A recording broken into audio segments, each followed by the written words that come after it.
Discovering possibilities and potential with passion every day. This is a TPPN production. It's your ability to understand how it works. To understand how it works.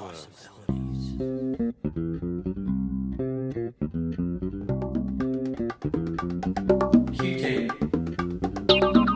Possibilities Network. And 3, 2, 1. Live from Indianapolis, Indiana, this is the iPad Possibilities Show. With your host, Tim Chapman.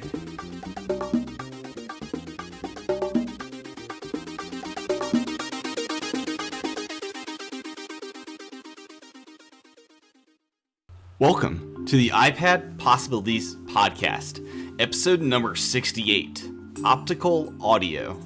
Well, this is the iPad Possibilities Podcast. This is the live Sunday night show.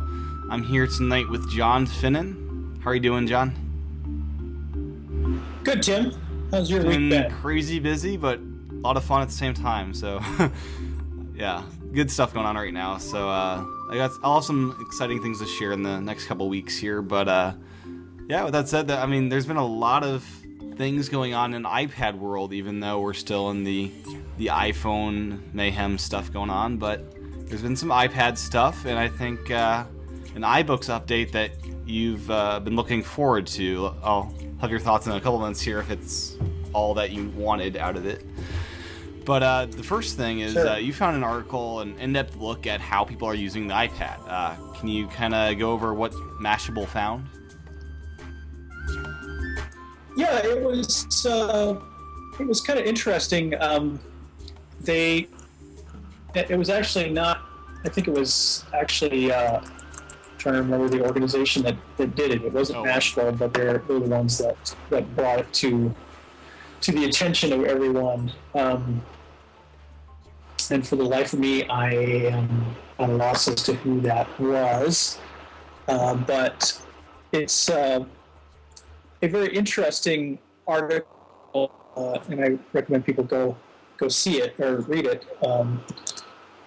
But it's talks about how people are, looking at it as, it's replacing a game pad for a lot of people, or excuse me, a console game for a lot of people, and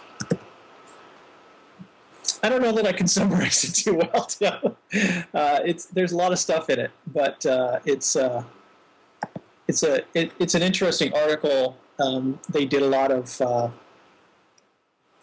comparisons on people who would use the iPad, already own an iPad, and looked at just how people are using it. So it's kind of hard for me to sum up in just a few words. One of the interesting things I'm noting here is 37% of iPad owners are their first Apple. They're Apple new to Apple. That's crazy. Yeah. So it's certainly I think that's something like we saw with the iPad. The iPod. I'm usually doing that the other way around. But the iPod, when it first came out, right, was that they were a lot of people were new to Apple, and then obviously with the iPhone. So it follows in a similar line that these devices are really appealing to people in new ways. And that 37% is quite a bit. So a lot of iPod owners, 50% iPod owners, are planning to buy an iPad, which is interesting as well. But it's it's still viewed by many as an expensive toy. It doesn't seem to be really being put forth as a tool as much as a toy, which I think part of that is really dependent upon software. And I think right? a lot of it is also consumer awareness about what software is available. I agree. There's not a whole lot of true good productivity and good. There's a lot of good stuff out there, but I think we're still waiting for another set of apps that will really make the iPad a fuller computer. So I think part of it's consumer awareness and part of it is just unavailability of certain apps right now. Yeah, yeah, definitely. There's other stuff going on as far as what the iPad is meaning to the enterprise, to large companies, and so there's people concerned that people are going to bring them in to the enterprise, whether it's something approved or not, and so I think as that moves forward, we'll start to see people take it as a more of a productivity device and less of a And I toy. think Apple's doing a good job with iOS on their enterprise stuff. It supports it better. That Exchange support is much better on the iPad and iPhone than it is on the Mac. It's amazing. Yeah, it is. It truly is. I constantly, and that may be better. Actually, Snow Leopard is better than previous versions. I noticed that, but still, I was listening to Katie Floyd at Mac Power Users, and she was talking about the iPad, iPhone are so much better, even with Snow Leopard, at Exchange stuff.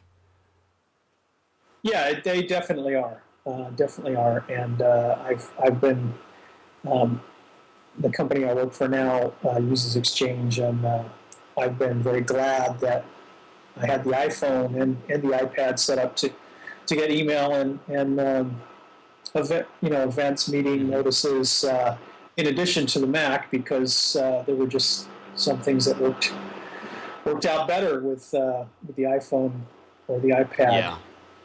I could always have another way of getting that stuff. Yep, absolutely. It'll be cool to see where the iPad goes on versions 2 and 3 and beyond. I think we'll see more and more enterprise features and functionality being added to it. I think it'll be an exciting time. And with that said, I've been looking at Apple's store just to, I always check up on seeing how Apple is doing on building and shipping out these iPads and accessories. And I noticed Apple's iPad case is no longer 2 to 3 weeks to ship. It's 5 to 7 days. So those that want an Apple case, don't have to look on eBay for absurd prices, can go to Apple now. Yeah. The other thing I noticed this week was a ton of different little reviews and things of cases. There's all kinds of cases coming out now. I noticed even Fossil, which is pretty hip and fashionable kind of company for accessories, has iPad Decker iPad sleeve that they now have, and so it must be the thing to make iPad cases. Yeah, I think this fall and winter will be an exciting time for cases. I know the clamshell cases, it's still slated for fall. That's the basically the case that turns an iPad into like an eMate back there I've got behind me with the little keyboard and everything that's Bluetooth enabled. And so I think we'll have some exciting cases come out. We'll have some more module cases come out that adds functionality to it. And yeah, I think we're getting to that point where hardware guys have had their hands on iPads and can start making some cases that are quality. Yeah, definitely. I did see a little interesting case. The name escapes me, but it was it allowed you to put a keyboard in the case, and then it would prop up the iPad and the keyboard would be there in front of it. It wasn't really encompassing the keyboard. It just kind of had a space for the keyboard. So, but yeah, I think we'll see a number of those things as we move forward. And really as the software matures and the device becomes more of a productivity device than it is now. There's, not to say there isn't a lot of productivity software, but there aren't a lot of killer productivity software pieces. Well, one thing with productivity, I was going to talk about this later, but OmniFocus has been submitted to Apple, so literally it's any day now. Hopefully, Monday or Tuesday we'll have our hands on it. Yeah, so that's great. And there's other productivity stuff besides just task management that we'll see on the iPad. And I wanted to ask you, you've been following the iBooks updates and if it's matched what Steve announced back in June. And we received, I think we had 2 changes this week in iBooks. iBooks 1.1.1 and 1.1.2. Is that right? Yes, I believe 1.1.2 came out. I think it was later in the week. 1.1.1, I'm not sure whether that was last week or this week. What Yeah, the they're like a timing few was. days apart. I was kind of puzzled. It's like, and I didn't see the change log look exactly the same, so I'm not sure what happened with that. Yeah, I'm not sure either. And I actually haven't gotten 1.1.2 loaded down yet. I'm still at 1.1.1. But from the changelog, it didn't seem like, or at least from iTunes, it doesn't seem like some of those missing things are really there yet. There's some other stuff which is very interesting that they've put in. I think you mentioned audio and so video. here's the rundown on 1.1.2. Double tap an image within a book to view it in greater detail. Experience books that include audio and video. Enjoy substantial improvements when reading PDFs. I've noticed it's been slow in the past, so hopefully that speeds it up. And then look up definitions to English words inside books without a specified language. I think we talked about this earlier, right? Right. And now I guess you don't need to specify that anymore. And then 3 more things. An issue with some books not downloading, and stability, and then minor issues when updating iBooks. So is it still missing? What else was it missing that you found at the keynote? So one of the things was that it didn't really, for PDFs, it was all PDF support. So it was, not being able to flip through PDF pages. You could kind of scroll, swipe through them, but you couldn't flip them. I don't know if it's put that in. Make it look more like a book. To me. Exactly. Right. It not very important, really.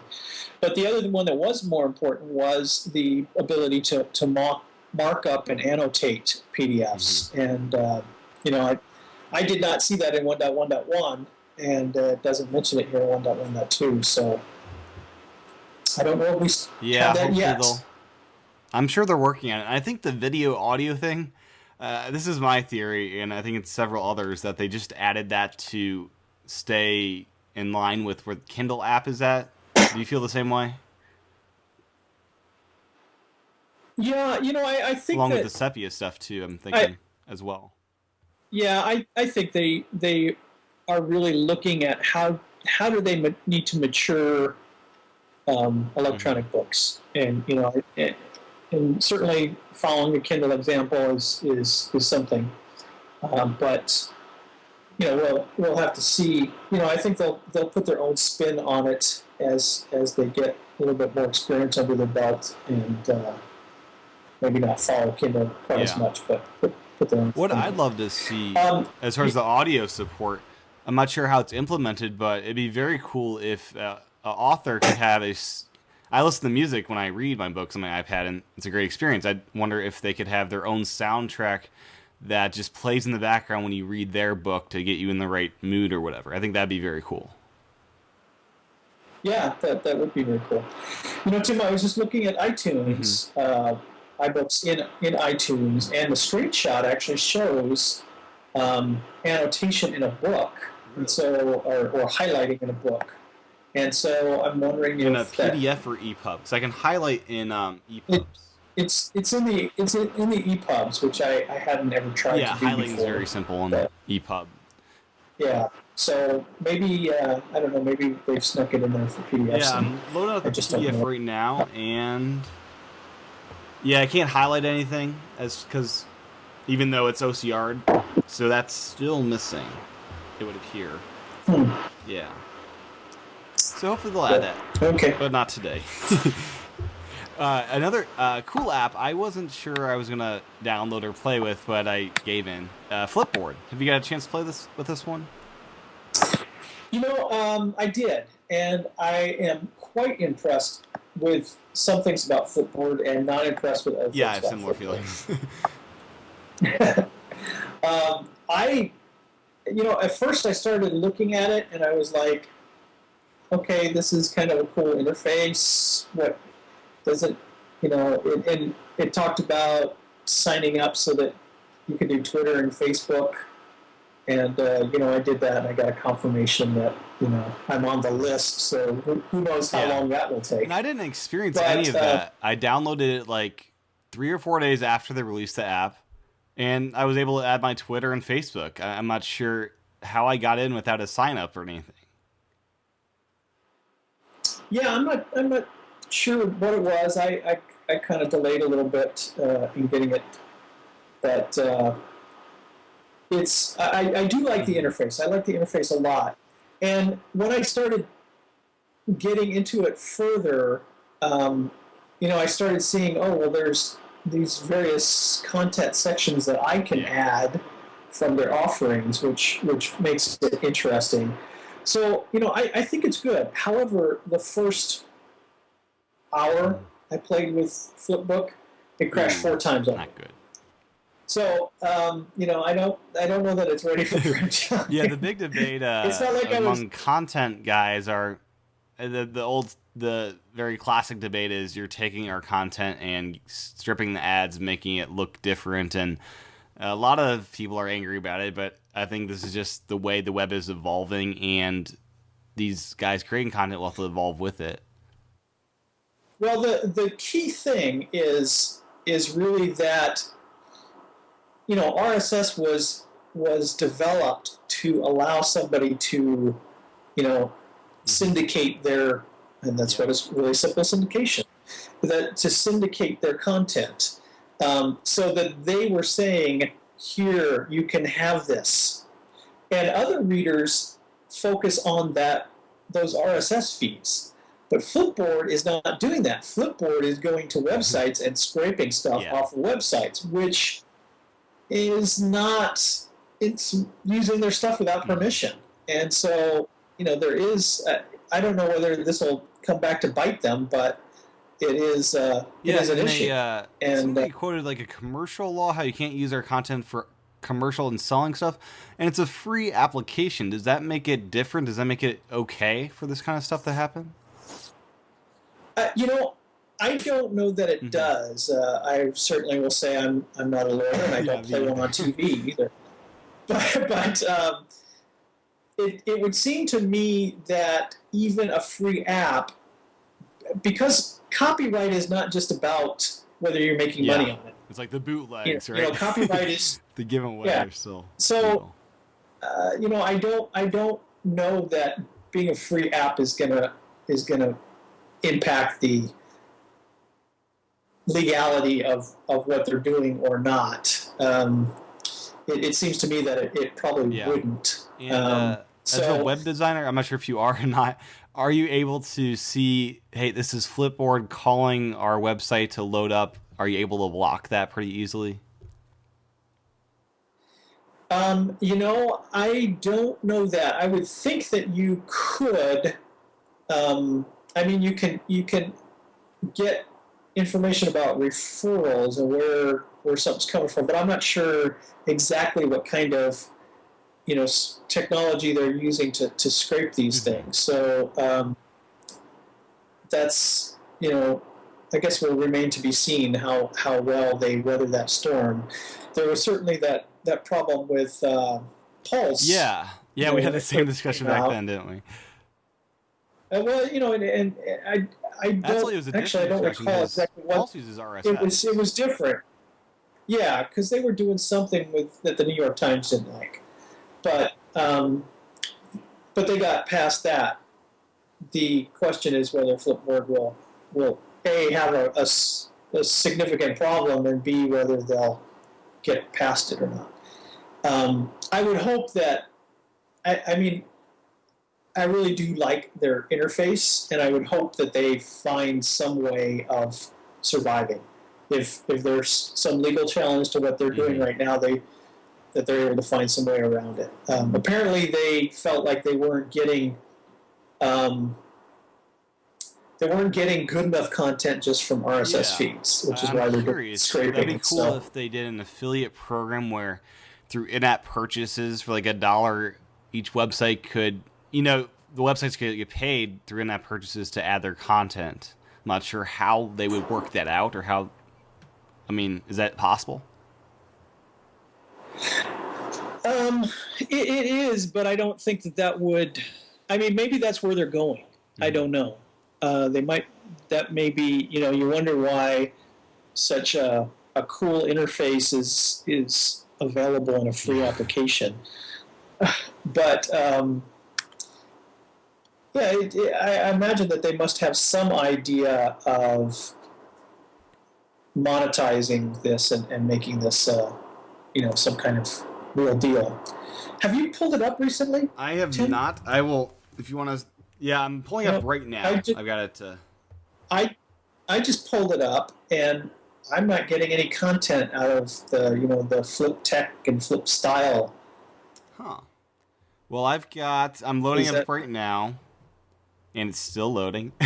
That is one thing I've noticed as I've played with Flipboard. It does take a while to load the content, because I think it's downloading the pictures and stuff. And no content on Twitter, no content on Facebook. That's bizarre. So it used to work. And that's not even I wouldn't think that's a problem with Facebook and Twitter. That'd be the most open ones, right? I'm not sure if my... oh, wow. Yeah, no content. Looks like Flipboard is now dead. Yeah, so... well, I guess we'll tune in next week, folks, to find out the fate of Flipboard. Absolutely.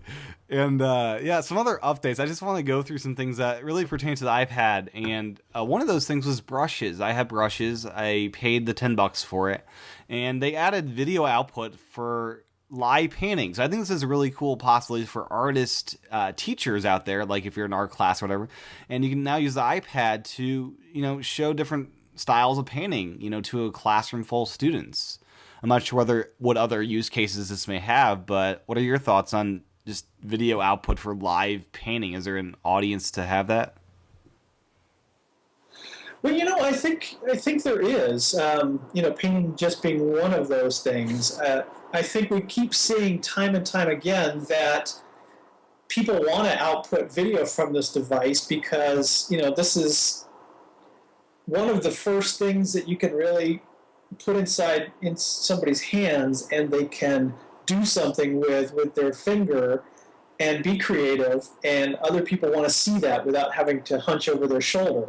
So I think, what it's really saying to Apple really is, hey, give us more capabilities of putting video out of almost anything on this device.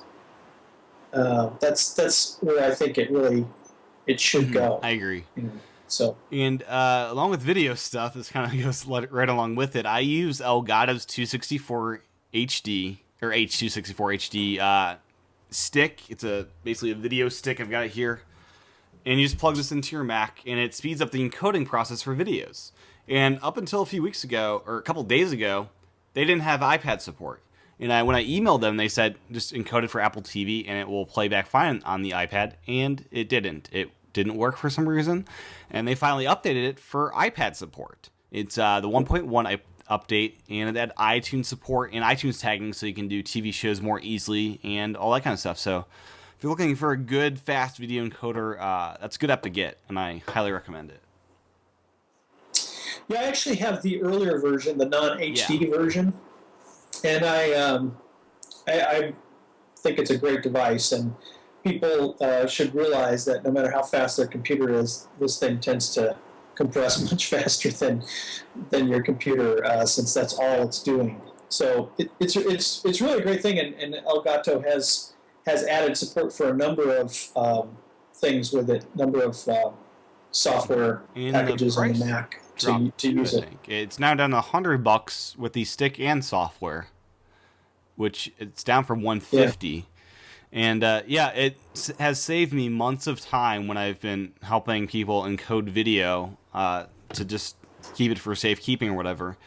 It's really magical. I mean, I don't want to use that term, but it is a very powerful little USB stick. And with it, another kind of thing that people are doing is using online tools to create their own operating systems through HTML5. Glide has their fourth beta, 4.0, and they have their own operating system for the web. Have you checked this out or played with this at all, John? No, I didn't, Tim. Tell me more about it.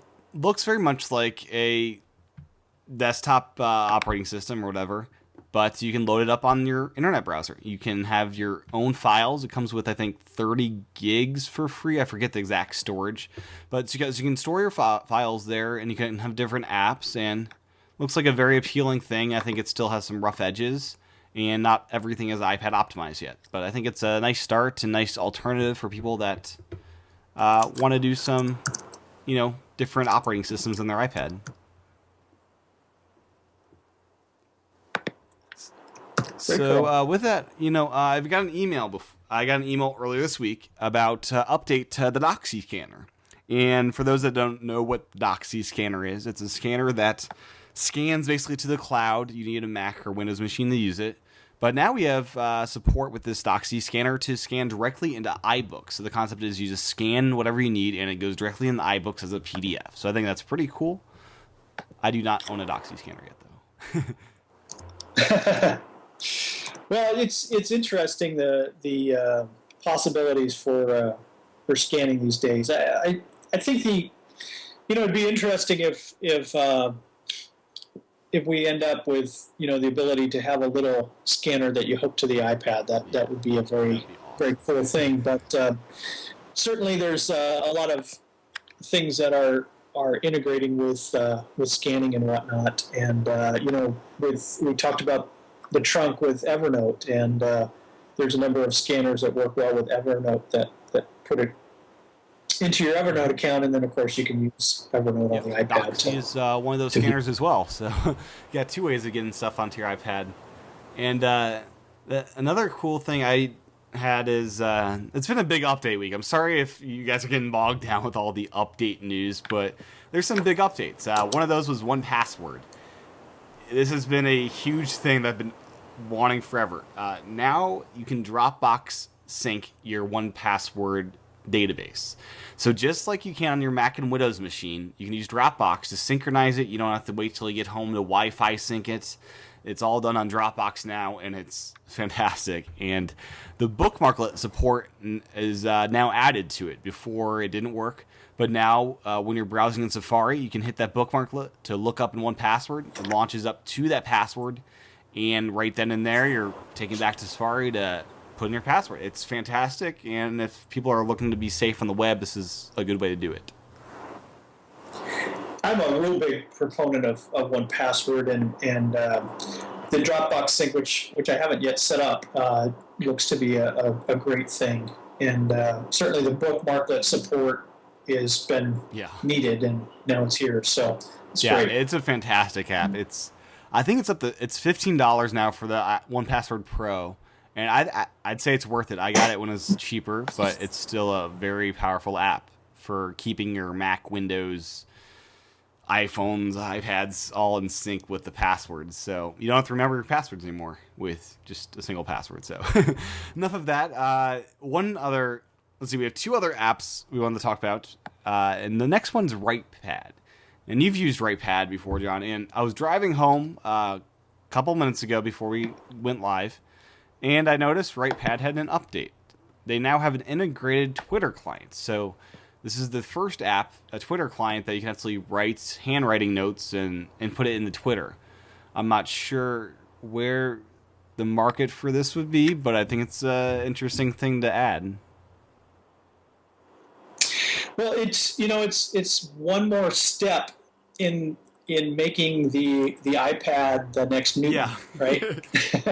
and so I'm glad to hear that this is moving in that direction. So I haven't installed the update yet, but I just glanced. It's like, oh, I've got an update to WritePad. What is it? Twitter client. It's like, wow, that's cool. Let's see how it works. So I haven't had time to play with it, and I'll probably have some more thoughts next week on it. But the next one you wanted to talk about, you added to the show notes here, ABC News. And I talked about this a little bit on the last show here, but what are your thoughts on it? Yeah, I just, this was just released on the 21st, and so I ran across it, and I thought, this is a nice thing. I've been kind of collecting various news things. We've talked in the past about Early Edition and USA Today and some of the other things. And certainly ABC News is I think they had an app on the iPhone, which I never really used because I couldn't see myself reading much news on this tiny screen. But the iPad edition is great. It's brings you that news, keeps you up to date on stuff, and that's always a struggle for me because I don't get a chance to sit down in front of my wife, works a slightly different schedule. She had a little more time in the morning. She can sit down and watch news in the morning before going to work, and I can't. So I'm out the door, and so it's good to be able to now with the iPhone 3G, no matter where I am, I can do this, and it's a really neat interface as you're showing, Tim. Is this globe kind of interface. Which you can just kind of spin around and look for it. Now, I think the offerings are somewhat limited now. Right. It seems like there's only a half dozen stories that are repeated across the globe here. Yeah, it's a very small globe. One cool thing, I'm not sure if you discovered it, is they have certain news programs on here which you can watch video clips of. And this is kind of one of those, I talked about this a little bit, but the missing link for the iPad entertainment is news stories. Yeah. And it may just be, I haven't explored it that much, but it may be that they just don't put a lot onto the globe, because if you use the browse function in the upper left, you can see a variety of different, ways of finding stories. And as you mentioned, there's Good Morning America, there's World News, 2020, Nightline, and This Week that you can look at. Yep, exactly. Right now I'm playing silently the Zuckerberg interview here through the app, so it's kind of cool. Another way to add content to your iPad, both video and some good tech stuff. So with that said, before we get to our two focus topics, as I'm calling them this week, John, I showed off on the video a couple weeks ago that you now have a camera connection kit. What are your thoughts about it? How have you been using it? What do you think about it? I haven't used it as much as I'd like, but I have used it. I've realized it is definitely a good thing to have. I'm somewhat of an amateur photo bug, and it is what I've been able to do. And I had hoped this was the case. I have a Canon EOS 5D Mark II, so I have compact flash cards. So I'm able to hook up my multi-card reader right into the USB port in the camera connection kit and read right off that card. And it is very, very nice to be able to do that and kind of preview some of the images on a large screen, larger than the back of the camera or anything else that I typically would have with me. So carrying around a 1.5 pound iPad in addition to the camera is not a big deal versus 3 or 4 pound notebook. Yeah. And especially as those photo editing apps get more robust, it will be a great tool for photographers, I think.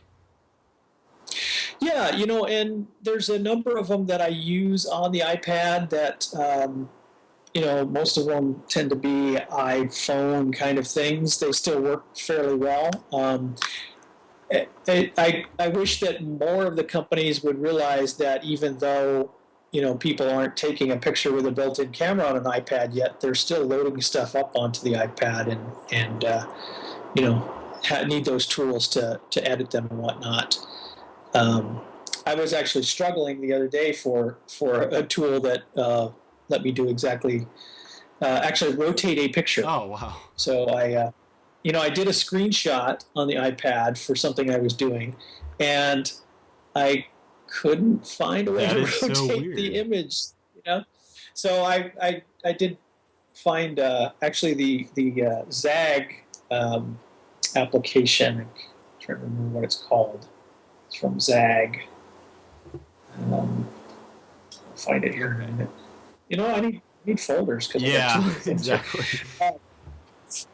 PhotoPad from ZAG, which is a free application, if I remember correctly, and it's kind of geared toward making those custom ZAG skins where you can take a photo and have it on a skin for the iPad with the iPhone. But it also has some tools in there, and there was a rotate tool, and that's exactly what I needed. But I was scrambling to find something that would let me rotate that screenshot. So, but that took care of it finally. One So, cool way I've used it is I have a client. I'm like his technology coach and whatever. But anyways, I brought my camera connection kit when he got his his iPad. And I put all his photos from his iPhone onto his iPad, and he was just thrilled. It's like, wow, that's really cool. yeah, I mean, it's certainly something that anybody who's into other kinds of technology besides the iPad probably should get, because it's just very useful to have that ability, and that's. Definitely. Okay. About it. I'm looking forward to soon having a USB microphone. And oh, definitely. There's a lot of fun stuff to do with that. And some other audio stuff, as we'll talk about a little bit later. But let's move on to our first focus topic. And that is, I call it iPad screen sharing. This is basically a way to share things over just basically you're drawing on your iPad. And the concept is you can share it with hundreds upon hundreds of people, and so you can give presentations this way, or whatever, just let your mind go wild as far as what you could do with just drawing on an iPad and having other people watch you draw at that time. So, John, if you'll go to that URL that is on the video feed right now, it's webpad.hk/pads/26. That is my static URL. That's my URL forever, I guess, on this app. It's called WebPad, and it will show me drawing in real time on your web browser. And this is one of two apps I've discovered that will do this. So did you find it? Give it to me again. Webpad.hk for Hong Kong /pads/26. So the backslash. All right. And this I'd like better. I actually as far as having that static URL. The other app I'm talking about does not have a static URL, which I think is a fail for the app. But the app itself is good beyond that. And I love that they have a static URL. And I actually contacted this developer and says, in the future, you'll be able to have your own customized URL. So I asked, hey, could I have webpad.hk/pads/tppn? And he said, yeah, that's coming in the future, and we'll be adding that. And right now, I'm not sure if you can see, it's pretty limited. I've got 5 colors to choose from: black, blue, red, green, and white. And 3 different size, images, or thickness you call it. And it's pretty limited, but I think it's a great start for something that will be pretty powerful in the future. What kind of use scenarios could you see sharing your screen like this with? Well, there's a number of them. What comes to mind right away is I think I'm trying to remember whether we talked about it here or whether I was talking about it some other place, but 37 Signals recently came out with their first iPad app. I'm trying to recall what it's called. I had not heard of that. But yeah, it's and 37 Signals is obviously the one that does Basecamp and Fried or whatever. Yeah. Right, and their app is designed for mocking up websites or applications or whatever. It is incredibly simple. I mean, it's so simple as to, well, they're known for being simple, but I think they made it way too simple. So essentially, you can draw on it just like you're doing here, a couple of different colors and a couple of different line thicknesses. They're typically, I think, white on black or yellow on black or something, as opposed to a white background. They have a black background, and their app, the cornerstone of their app is that they can use it with Campfire, their collaboration system. Okay. And so they're also charging like $9.99 wow. for it, and and to look at something like that where I think there's probably a free campfire thing, but campfire's all Yep, about I've used it them before. them getting the campfire is really, if you're going to use it for commercial purposes, you're going to be paying for it monthly. Plus, now you're going to pay $10 for this very, very simple app, which I thought was outrageous. What they had, the lack of capabilities they had in it for $10. And yet now I see this other guy who is actually bringing up a whole website, which I'm assuming you don't have a monthly fee to. Totally free. Yeah. So, and his app's $4, and I don't see that his app is any less capable than their app. So, certainly for any kind of collaborative work in the design field, it would make a lot of sense. In any kind of technology or science field where you needed to kind of collaborate and show something, it would make a lot of sense. Yeah. So I think it's great stuff. I just discovered new functionality. There's that mail thing, and evidently you can send emails to a list of people that say, "Hey, I'm painting on WebPad now." It gives you a link to your address where people can watch you paint live, and then to share your drawings with me, it gives a link to the App Store. So that's pretty cool. And yeah, it's very simple, and this is my favorite of the two. Now I'm going to launch up the other one here, and the other one is called AirSketch. And this one was mentioned on it was mentioned on one of Cliff's shows, Cliff Ravenscraft over at gspn.tv. And it has more functionality. As you can see, I have my own background here. So what you do, if you go to this website here, John, it's not a static address. It's a server address or whatever. Let's see if this works across the World Wide Web. It's 192.168. It won't. I don't think the 192 is routable across the internet. Is it not? Okay. No, it's a private address. But I'll try it anyway. 192.168.1.15. What is that? :8080. See if that works. 192 is typically a private address, so it's not typically routed across routers across the internet, and it is not working. So that is the first major fail of this app. That's the only major fail of this app, I have to say, though. If they incorporate the WebPad stuff. Yeah, so I'm kind of interested into how. So I guess what that's saying to me, Tim, is that your iPad is actually running that address. It's got to be, yeah. And so anybody on your local network could go to that address, and they're really looking at your iPad. I tried it on 3G. It said, no, you need Wi-Fi to use this app, which I thought was weird because. Well, that's because the 3G is not. You're not using that same kind of private address that you can use on your local, Wi-Fi hub. So, but that's still a powerful thing. Yeah, if you're in a university and you're in a classroom and want to do this or something, right?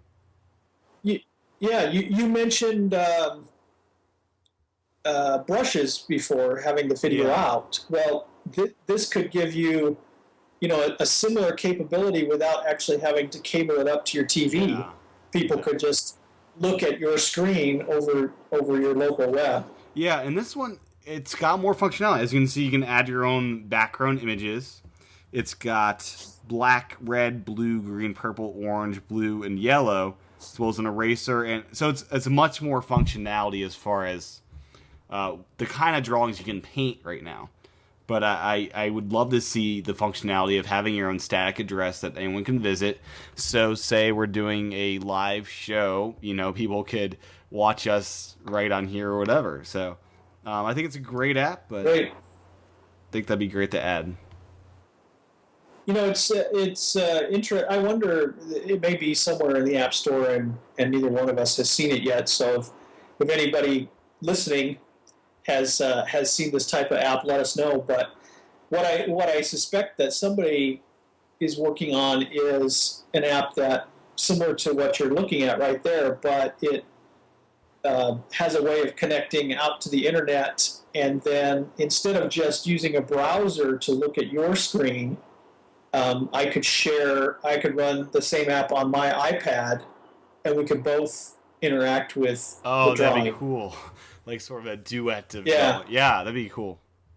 Right. Yeah, absolutely. Yeah, that's got some interesting scenarios where, painters could paint at the same. I mean, you could have a two-person paint whatever, artwork, and yeah, that'd be interesting. I'd like that. But I discovered this whole series of apps at App Advice. I was looking through their selection that they were reviewing and all that. I stumbled across this one, and then I heard Cliff talk about another one. It's like, wow, it's kind of cool.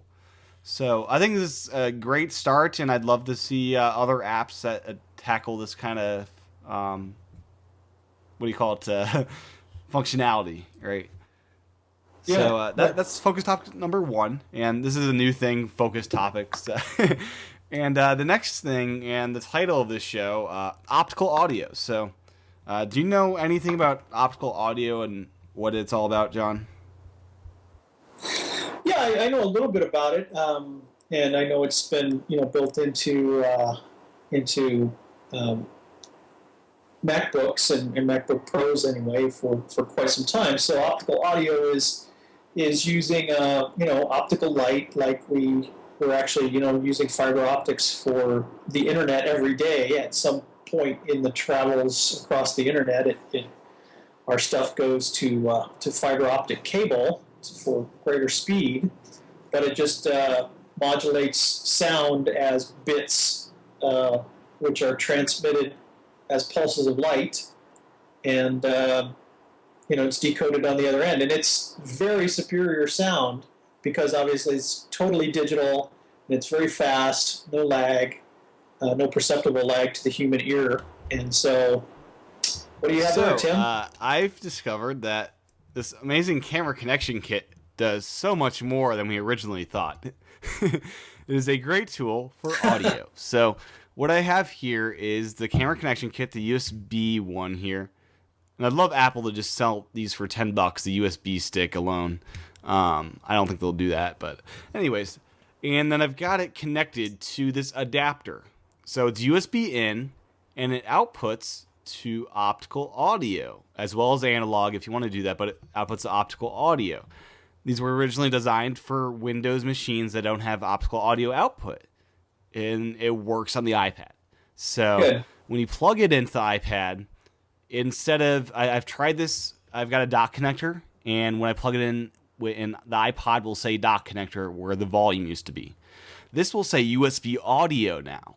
So it recognizes this is something totally different from that dock connector, and I've tested sound-wise. I tested the dock connector with I have a receiver now. I've got 7 speakers set up in this bedroom, and it sounded pretty good with the dock connector, which is analog, but I was blown away with this optical sound. It's funny. It sounded great, but it was lacking, and then this optical made it sound just, I don't know, it was like audiophile quality, like pristine audio coming from the iPad, and just I could just lay down and just listen to this music because it sounded so great with this connection. Well, it's certainly digital the entire path. There's no analog conversion of it or digital analog. So yeah, the whole thing was about about $40 to get up and running. This is the real key here, and I'll have links to this and where to find it pretty soon here. But it's a really nice little device. I did run across something I was highly disappointed with, though, and that is surround sound on the iPad. It does not work right now. So AC. Oh, sorry. Are there any specs that say the iPad has surround sound? No. Because if you don't, it's not going to output multiple channels 5.1 if it doesn't have that capability built into it. I was kind of disappointed. It's like AC3 audio is how you get 5.1. I've been able to do that on the Mac very easily to do surround sound stuff. And I mean, technically, it should be able to work if the iPad could play back AC3. And I'm not sure if it's a hardware limitation or some Apple limitation. I actually contacted Air Video to see if they could add this, and they said no, it's both a hardware limitation and an Apple API limitation. I'm not sure if it's more of an API limitation because I'm not sure AC3 is that hard to do. It's just outputting a direct line. Well, I would suspect that it's part of it is that I think the MacBooks have the hardware circuitry to, utilize 5.1 to encode it or decode it. So, and they do that because of playing DVDs, among other things. But, the iPad doesn't have anything to do with DVDs. But the thing about it is... And quite frankly, without the hardware, to do that in software, I think would just be a major stressor on the iPad. And so they just haven't seen a need, I think, to put those kind of software drivers in there. Yeah. The thing about it is, AC3, it's decoded on a receiver. It's not decoded on the Mac. What needs to happen is a simple pass-through of that signal. And so that's what happens on the Mac. It passes through to my receiver, and the receiver does all the decoding. And I haven't tested out... I know Dolby Surround is a 2-channel system of surround sound that the receiver is able to pick up. I'm trying to encode some videos and see if that might work, because that's another possibility. So, yeah, I was very interested to see if this would work, because I know this USB camera connection kit is a great thing for mics, and I thought it'd be great for USB speakers, and I have not received any yet to test that out, but I just moved, and I've got a receiver that I've had in boxes for a while since I didn't have room for it, and it works great. I actually am plugging it in more and more for watching movies and videos on my iPad. Before, I couldn't really plug it into my dock connector to get sound out because it would just assume I've got video at the other end there and would take away my picture. So, yeah, optical audio is working on the iPad, and I'd love to answer questions. If you have questions, you can email me at ipadpossibilities@gmail.com. And it's just another great thing that the iPad can now do. It's like, I was just blown away with it. Very, very cool. It's I don't know anybody who would have thought of trying to get the iPad to push out and go to optical. It's so weird. It's like we have this iPad. It doesn't work on the iPhones because it doesn't work with the camera connection kit for some odd reason. But it was the coolest thing. It's like, oh my gosh, I have my iPad hooked up to my receiver, and it's just glorious.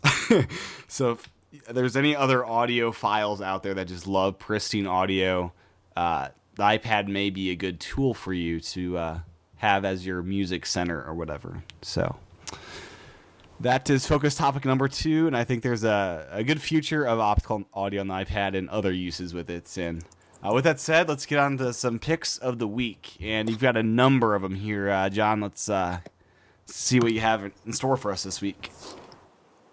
Sure. A couple of these are really just quick little things that wanted to do, and that was the first one is Compass. So it's a free app, if I recall correctly, and it, if you have a 3GS iPhone or a 4, you have a Compass app that Apple supplied, but they didn't supply one for the 3G iPad, and so Compass makes up for that. So it's just a big old compass, and not much to say about it. Seems to work pretty well.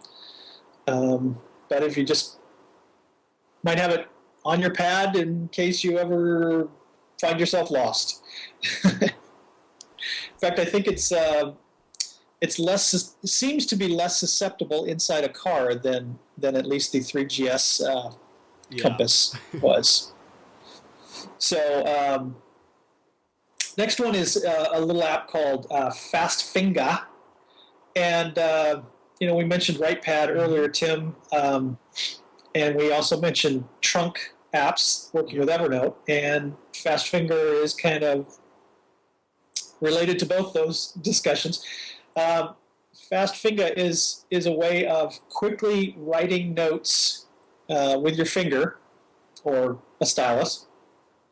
And I'm always looking for something that I could really effectively take notes, like in a meeting on the iPad. And this one might be that. So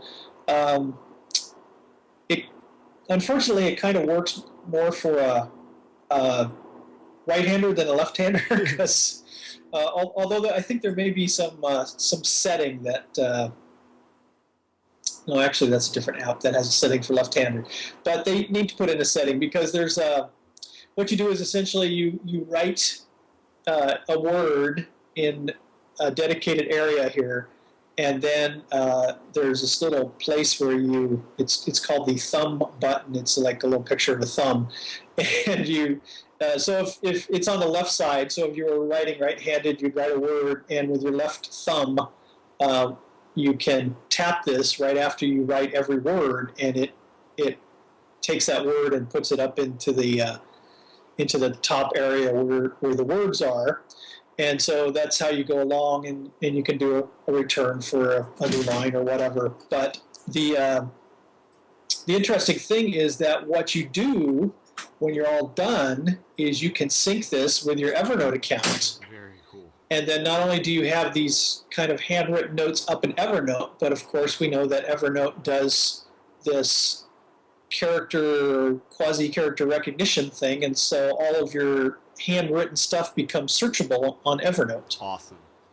So it's the only downside is that you don't have that searching here in, it's not like it brings that Evernote information down to this, so there's not the same kind of searching capability here. And it syncs directly with it, or do you have to ask it to export? No, you need to sync it. But if you go to there's the little envelope icon, and it will export to iPhoto Library, Clipboard, Twitter, Evernote, or email. Okay, awesome. So, and I'm seeing this music staff on the screenshots. Are you giving different stationery? How's that all work? Yeah, there's a few different stationaries that you can do, including the music staff or different backgrounds. So, okay, very cool. Haven't played with it too much, but if anybody's looking for something to quickly take finger or stylus notes on the iPad and then actually do something with that information, this is one solution to that. By getting it up to Evernote, it becomes searchable. So that's pretty cool. Awesome. Then I wanted to mention the WordPress app. And the reason I'm mentioning the WordPress app is it's been out for a while. It was actually, I think, one of the first apps that came out. It was kind of criticized initially as being just not taking advantage much of the iPad. But the reason I'm mentioning it is because it has now allowed me to actually start posting stuff for my blog. So, I always had this issue of sitting down in front of the computer, and I can either go post something to my blog, or I can do all of the things for work for either of my jobs that I really should be doing in front of the computer. And so I always had that conscience nagging at me that I should be doing real work and not blogging. But so now that I've got this on my iPad and I can, pick it up and blog in those little pieces of time that I'm, sitting waiting for something or whatever, waiting to catch a plane or something, that I can now blog and I'm now the project-ipad.com blog, which I started some while ago and haven't posted much, is now going to start getting a lot more stuff Very on cool. it. So it's not super featured, but it's certainly functional, and I'm pretty happy with it, and it's free. So Okay, very cool. yeah. And then the final thing I just want to point out, another little thing that I found for travelers is called an app called Point Inside. And Point Inside provides maps for shopping malls and airports and things like that. It's I think it's only U.S. at this point in time, but for those people in the U.S., it comes up with the maps available in a locale, and then you can go into that map, and it will actually, try to use GPS.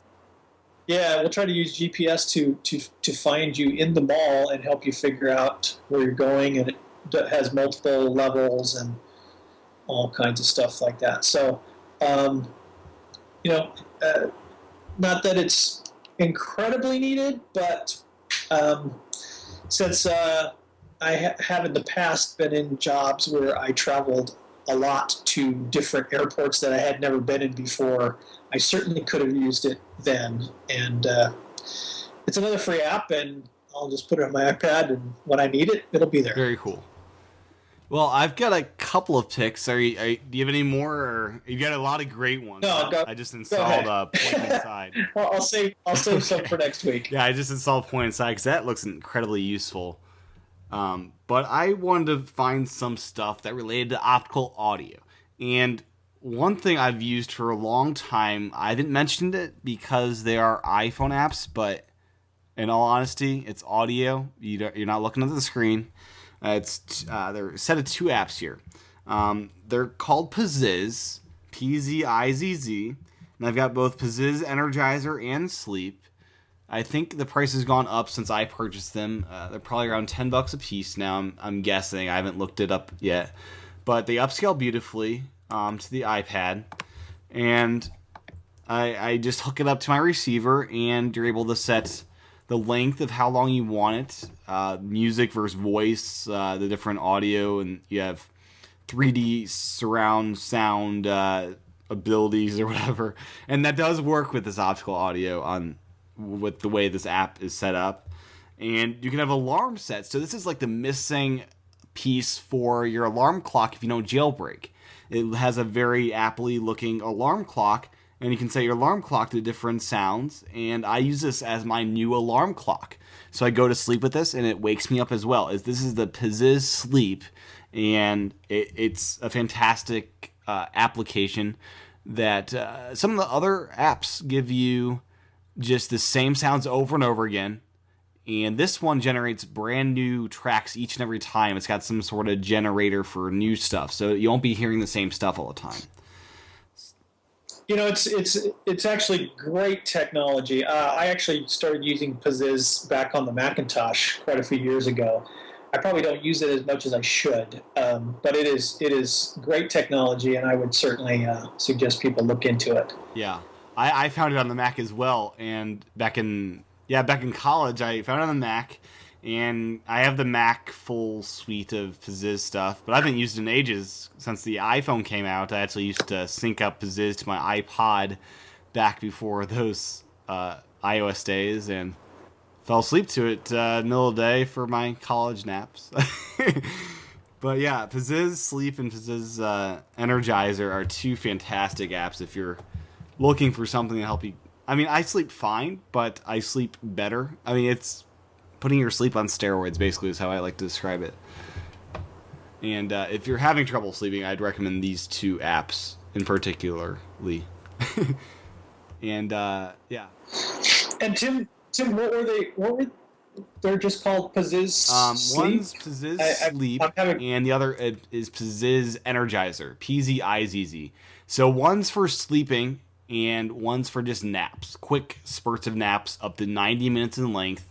And it wakes you up at the end and all that good stuff.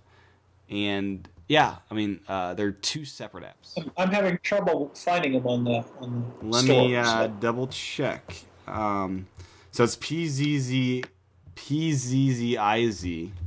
And let me check the current pricing here on it.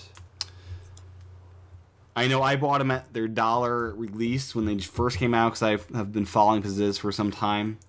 Huh. Are they gone? That's weird. I'm not seeing them either. I'm going to contact Pizzazz and see what happened to their apps. Because... Yeah, I think I'm on their mailing list, and I think I saw something come from them a couple of weeks ago, which I didn't have a chance to read. Didn't occur to me that it would be an important thing. Maybe it was. Wow.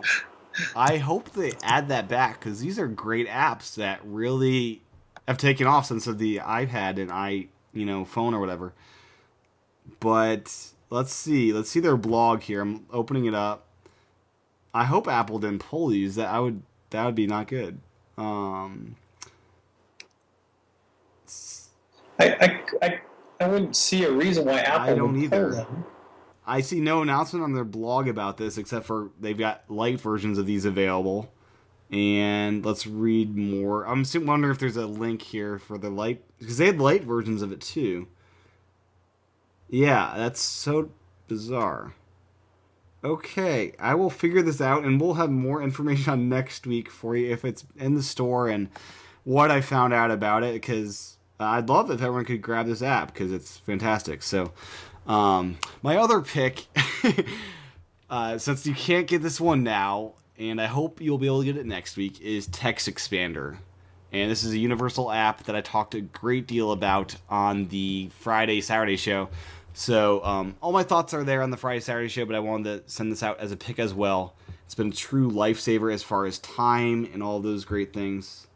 But I use it every day to manage my email signatures, because on the iPad you can just have one email signature unless... Have you found out different, John? Can you have more than one email signature with your different accounts on the iPad? No, I haven't tried to put that in there. But yeah, I've been unable to add more than one signature with the built-in stuff on the iPad, so that's the way I do it, Text Expander. So it's $5, and all my thoughts are on the last episode 67. So, any other final thoughts before we wrap it up tonight, John? No, don't think so. I think we covered a lot. Awesome. Well, if you want to leave feedback, you can email me at thepossibilitiesnetwork@gmail.com, as well as iPadPossibilities@gmail.com, and call in to 209-542-iPad. And where can people find you? You mentioned you had a blog that started up now. Yeah, so if people want to see some of my thoughts, some of my reviews, which will be going up this week, project-ipad.com is the blog. And other than that, look for me on Twitter, jfinnan, Finnan. Okay, awesome. And you can check all that I am up to at tppn.tv. That's where this podcast is found, as well as I believe 7 or 8 other shows. I do 15 episodes a week there. One's a daily show, and the other are weekly shows. So check them out. Everything from technology to just pure excitement as far as what's happening in the world. So check it out at tppn.tv. That's where to find all of those things. And I'll pretty shortly here have John's blog there on that side as well, if it's all right there. Yeah, and then you can also find me on Twitter. I'm TCHATEN on Twitter, and I talk about a lot of iPad stuff there. So with that said, if you want to support the show, just go to tppn.tv and go to iPad Premium page, as well as go into the App Store for the iPad Possibilities podcast app. It's $2.99, and you get the shows a day early. So with that said, you've been listening to the iPad Possibilities podcast, and until next time, this is Tim and John, and have a great iPad week.